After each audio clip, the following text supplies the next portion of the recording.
Terima kasih buat Anda yang sudah bantu support channel Dongeng Donghua ini. Semoga selalu diberi kesehatan, dimudahkan segala urusan, dilancarkan usahanya, dan dimudahkan rezekinya. Bagi yang baru bergabung, jangan lupa bantu subscribe. Aktifkan tanda lonceng. Klik like, komen, dan share channel Mimin ke penjuru alam semesta. Oke, silahkan pasang headset dan siapin secangkir kopi. Mari kita kancutin ceritanya. Martial Master, Dongeng Donghua. Bab 5543. Gua Misterius. Taiyin Mingnu berkata dengan dingin kepada Kaisar Abadi dan yang lainnya. Kaisar Abadi dan yang lainnya buru-buru berkata, merupakan berkah bagi mereka untuk bisa melayani permaisuri Taiyin. Yuhu, bawalah para penggarap hantu sumbangan itu ke tempat retret saya, dan saya akan segera membimbing mereka dalam budidaya mereka. Kemudian Taiyin Mingnu memerintahkan Yuhu raksasa. Mendengar ini, Yuhu raksasa memandang Taiyin Mingnu dengan heran. Permaisuri sangat tidak biasa hari ini. Mengikuti Taiyin Mingnu selama bertahun-tahun, Yuhu raksasa secara alami mengetahui kebiasaannya. Dalam keadaan normal, Taiyin Mingnu tidak akan langsung memberi bimbingan tentang kultivasi setelah bertemu dengannya untuk mempelajari budidaya hantu. Sebaliknya, setelah jangka waktu tertentu, dia akan menunjuk perlahan.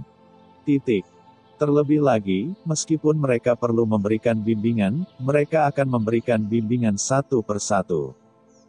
Dan tidak pernah dengan begitu banyak pembudidaya hantu yang memberikan bimbingan pada saat yang bersamaan. Tapi hari ini, Yuhu raksasa tidak bisa menahan diri untuk tidak berkata, Nyonya Permaisuri, akankah bawahan saya membawa semua sumbangan pembudidaya hantu kali ini? Kenapa, kamu ingin aku mengatakannya lagi? Taiyin Mingnu menatapnya dengan dingin, dengan ekspresi jahat di wajahnya. Melihat hal tersebut, jantung Yuhu raksasa berdebar kencang dan tidak berani bertanya lagi, ia segera membungkuk hormat dan berkata, ya. Setelah mengatakan ini, dia buru-buru memimpin Qin Chen dan yang lainnya menuju kedalaman Pulau Taiyin tanpa mengucapkan sepatah kata pun. Semuanya, mohon istirahat sebentar di Pulau Taiyinku. Saat kalian kembali, aku akan memanggil kalian semua satu persatu. Setelah Taiyin Mingnu mengatakan sesuatu kepada Kaisar Abadi dan yang lainnya, dia segera berbalik dan pergi, menghilang. Paman, kamu harus berhati-hati. Melihat sosok Qin Chen dan yang lainnya yang mundur, serta kepergian Taiyin Mingnu, Kaisar Abadi bergumam di dalam hatinya, merasa khawatir. Meskipun tujuan pencarian Taiyin Mingnu untuk pembudidaya hantu khusus tidak jelas, dia telah berlatih di dunia bawah selama bertahun-tahun. Dan dia mengenal Taiyin Mingnu dengan cukup baik. Kaisar Abadi diam-diam menebak bahwa pembudidaya hantu ini berdedikasi pada perintah Taiyin Mingnu. Situasi kita mungkin tidak sebaik yang dibayangkan dunia luar. Mungkin yang akan mereka hadapi selanjutnya adalah skenario yang tidak pernah mereka bayangkan sebelumnya. Lagi pula, menurut akal sehat, meskipun Dewi Bulan ingin menemukan beberapa wajah selama bertahun-tahun, dia tidak akan terus mencari selama berbulan-bulan. Ini terlalu tidak masuk akal. Meskipun tanah tidak akan dibajak, namun harus diistirahatkan. Paman, semuanya terserah padamu. Kaisar Abadi bergumam bahwa di dunia luar, dia jelas tidak bisa memberikan banyak bantuan kepada Qin Chen dan hanya bisa memperhatikan pergerakan di luar. Pada saat ini, penjaga Pulau Taiyin di samping juga memimpin Kaisar Abadi dan yang lainnya ke sebuah istana di Pulau Taiyin.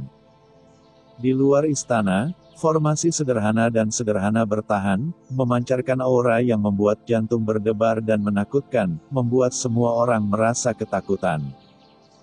Mereka yang bisa datang ke sini semuanya adalah 3 raksasa transenden.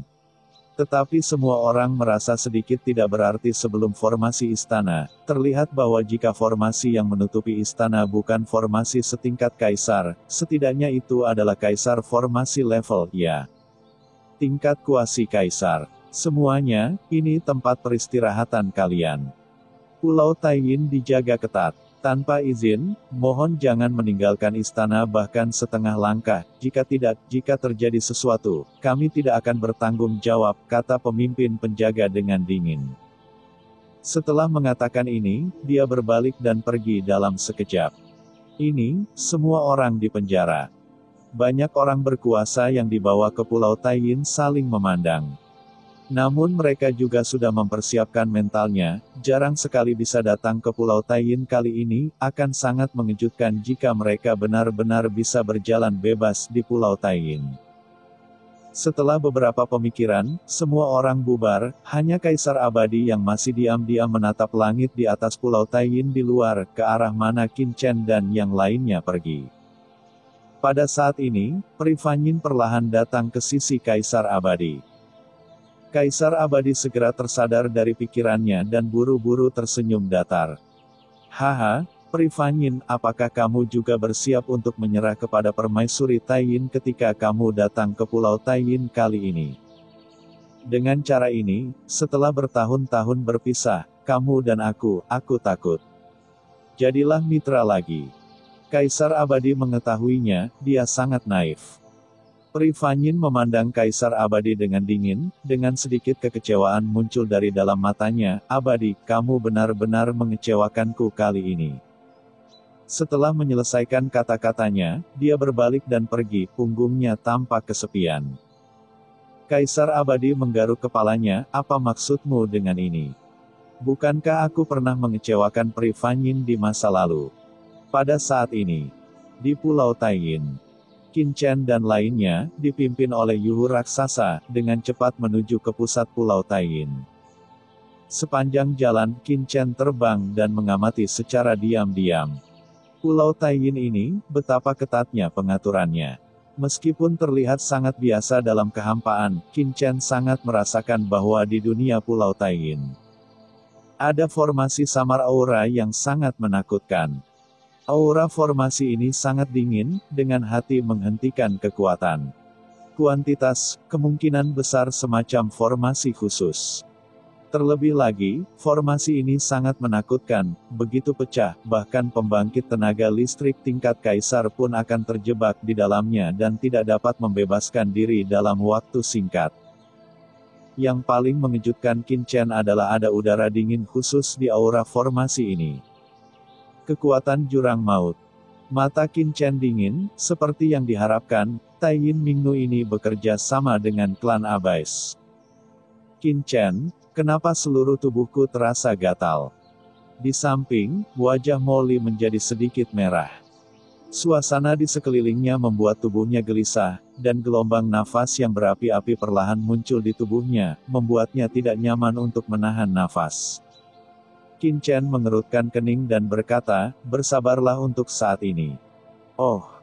Molly terdiam dan tiba-tiba berhenti bicara, tapi hatinya dipenuhi kesedihan. Oh sial. Setan Qin ini sebenarnya bukan manusia. Baginya, nafas ini seperti kecantikan telanjang yang berdiri di hadapannya, dan kebetulan dia sedang mengonsumsi obat perangsang nafsu berahi, bagaimana dia bisa menanggungnya? Anda bisa menanggungnya jika Anda bisa. Tentu saja, dia hanya mengeluh di dalam hatinya dan buru-buru mengaktifkan sumbernya untuk menekan kegelisahan ini. Saya akan bertahan. Saat Qin Chen dan yang lainnya terus terbang, suasana dingin di sekitar mereka menjadi semakin kuat. Segera, semua orang tiba di ngarai sepi di bagian terdalam Pulau Taiyin. Banyak pembudidaya hantu yang dikorbankan bertanya-tanya, bagaimana Taiyin Mingnu bisa membimbing mereka di ngarai yang sunyi ini. Tetapi meskipun semua orang bingung, tidak ada yang berani bertanya. Yuhu Raksasa memimpin semua orang ke bawah, dan sebuah token hitam tiba-tiba muncul di tangannya. Token itu bersinar, dan jimat hitam dengan cepat muncul, dan itu tercetak di kekosongan di depannya. Titik. Di atas. Ledakan. Kekosongan di depan bergetar, dan dinding luar angkasa yang gelap tiba-tiba muncul di depan semua orang. Dari dinding luar angkasa, nafas dingin memenuhi udara. Dan semua orang tidak bisa menahan gemetar. Persetan denganku. Tubuh Molly bergetar dan wajahnya memerah. Saat dia baru saja meledak, dia hampir tidak bisa menahannya lagi. Perasaan ini sangat masam. Kalian semua harus memasuki tembok batas spasial ini. Di dalamnya adalah tempat permaisuri mundur, kata Yuhu raksasa kepada semua orang.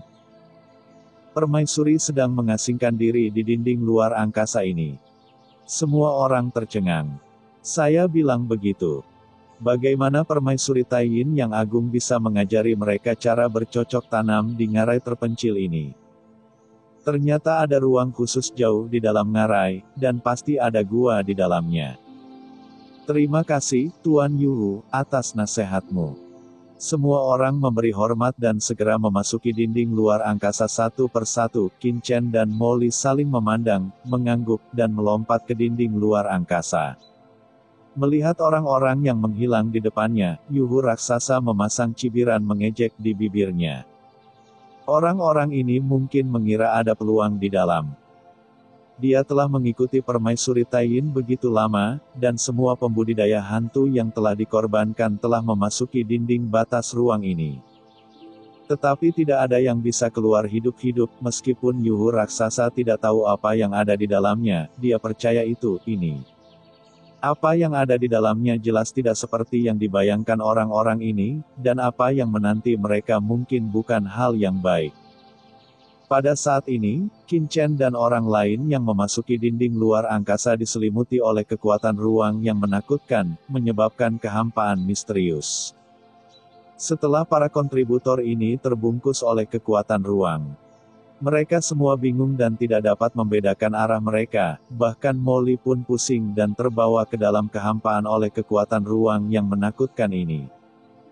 Dibandingkan dengan kontributor lainnya, Qin Chen masih tetap terjaga. Di antara alisnya, pupil cahaya tak terlihat mekar dengan tenang, mengisi kekosongan di sekitarnya.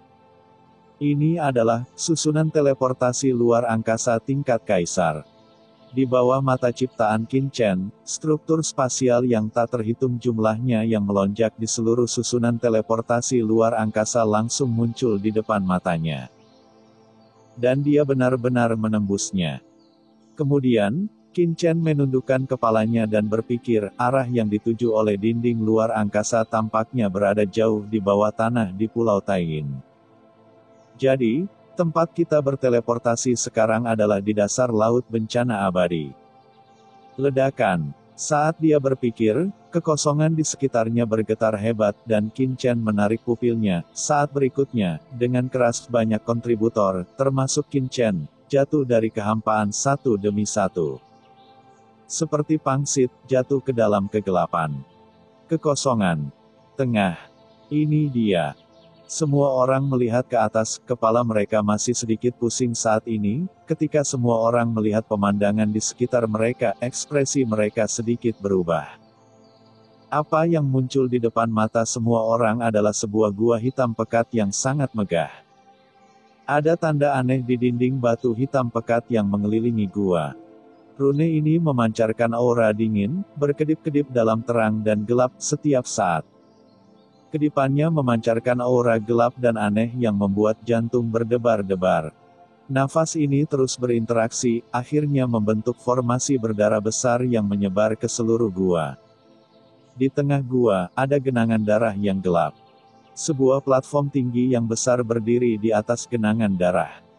Darah hitam yang tak terhitung jumlahnya perlahan naik dari genangan darah di bawah, menutupi platform tinggi di atas, memberi orang perasaannya aneh. Di mana tempat ini? Semua orang merasa merinding di sekujur tubuh mereka dan perasaan menyeramkan. Jelas sekali bahwa mereka yang bisa dipilih untuk datang ke sini adalah orang-orang paling berbakat di dunia bawah, tapi entah kenapa semua orang selalu merasa bahwa tempat ini sangat suram. Dan ada ketakutan yang tak bisa dijelaskan di hati mereka di dalam gua ini. Qin Chen, suasana di sini sangat aneh, aku tidak bisa menahannya lagi. Molly menahan kata-katanya. Pada saat ini, seluruh tubuhnya terasa gatal, seolah-olah ada banyak semut yang merayap di tubuhnya. Itu adalah kekuatan jurang, dan juga terintegrasi dengan kekuatan laut bencana abadi. Mata Qin Chen langsung tertuju pada genangan darah hitam di tengah gua, dan dia terkejut. Ya, cerita pun bersambung. Nantikan episode Martial Master selanjutnya tetap di channel Dongeng Donghua ini. Terima kasih buat Anda yang sudah mengikuti alur dari channel Dongeng Donghua, dan yang sudah bantu subscribe. Semoga selalu diberi kesehatan, dilancarkan usahanya, dan dimurahkan rezekinya. Bagi yang suka dengan alur cerita Donghua yang lainnya, silahkan cek di playlist, yang tentunya pasti tidak akan kalah seru ceritanya. Dan semuanya sudah Mimin rangkum di sana. Semoga bisa terhibur dan terima kasih.